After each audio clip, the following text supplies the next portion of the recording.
Hi guys, and welcome to today's video on solving equations. This is part one out of two parts, so there will be a second part to this video coming out next week. And what we're going to look at is using our knowledge of last week's video on collecting like terms to solve simple equations. And then we're going to move on to using that knowledge in part two of the video to make x the subject or make y the subject of the equation. But let's just start off with today's video and the stuff we're going to do today. So the first thing is recalling how to collect like terms. So just quickly, if I give you about maybe one or two examples, and you can pause the video and have a go yourself if you want to, just to remember how to collect the like terms so we can use that knowledge in our questions today. So here are the two examples. So we've got 5x plus 2x as the first one. So all we do here is we do it like 5 plus 2 and then just add on the x because these two are like terms. So this one would just be 7x. Now the next one has a subtraction, but don't worry, it's really simple.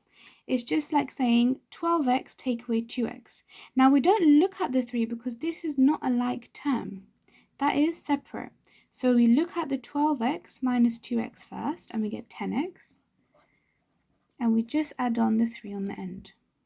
So that is just a quick recap of our collecting like terms knowledge. Now we're going to look at solving equations. And we have to use our like terms knowledge in these questions because it's very, very important. Otherwise, we're going to make mistakes. So here is the first question. And here we go. So the first thing that we need to do for this question is identify the like terms. So if I just get another coloured pen just to show you that, what we do is we look out for which terms are very similar. So here we've got 3x and 8x, and then we've also got 2 and minus 8. So what we've got to do is bring all of the x's to one side and all of the integers to one side. Because in the question we are finding out the value of x. So to start off with, we can get rid of the negative 8 and bring it onto this side by adding an 8.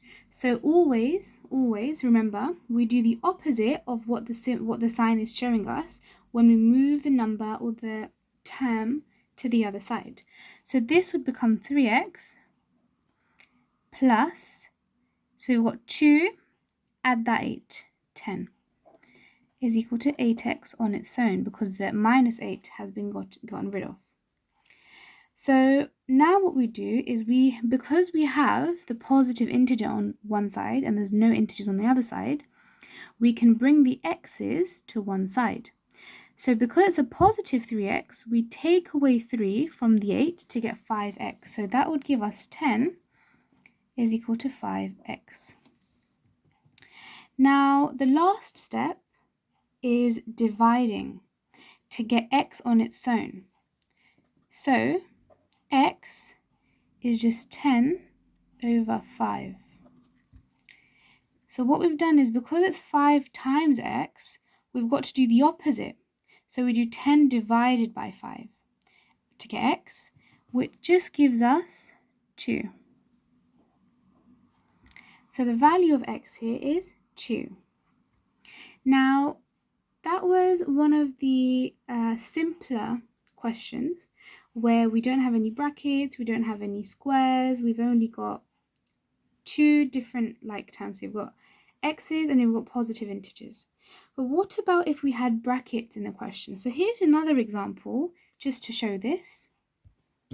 So using our multiplying out brackets knowledge from previous videos, this would become 3 times 4 is 12, so 12x. 3 times minus 4 is minus 12. And we keep that the same because this doesn't have a bracket. So now what we do is bring all the x's to one side. So this x we have to take away from 12 because it's a positive here. So it's 11x. And then we've got a positive 10. So now I have to take away 10 from the negative 12, which gives us negative 22 is equal to 0.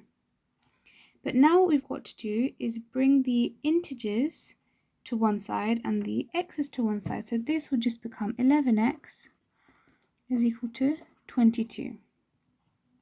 And that is because this is a negative, so when it comes onto this side, it's positive.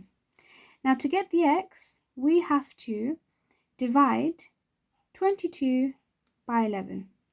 X is 22 divided by 11. Now we can look at it this way and get an answer of 2. But we can also think, what is 11? 11 times what gives us 22? That's just another way of thinking about it. Even in this question, we could have done 5 times what gives us 10, and that's just 2. So these are just 2 examples of how to use our collecting like terms knowledge to solve equations. And they are basically trying to find out the value of x, but this is just a simpler way of getting to that x value. So in part 2 of this video, we're going to look at specific questions that are going to say, make x the subject of the formula or make y the subject. So that would be dealing with x and y's. If you have any questions, or if you're unsure about anything, if you want to know this in more detail, please don't hesitate to leave a comment down below. I hope you enjoyed this video. Make sure to hit the subscribe button so you don't miss out videos like this in the future. And thank you very much for watching.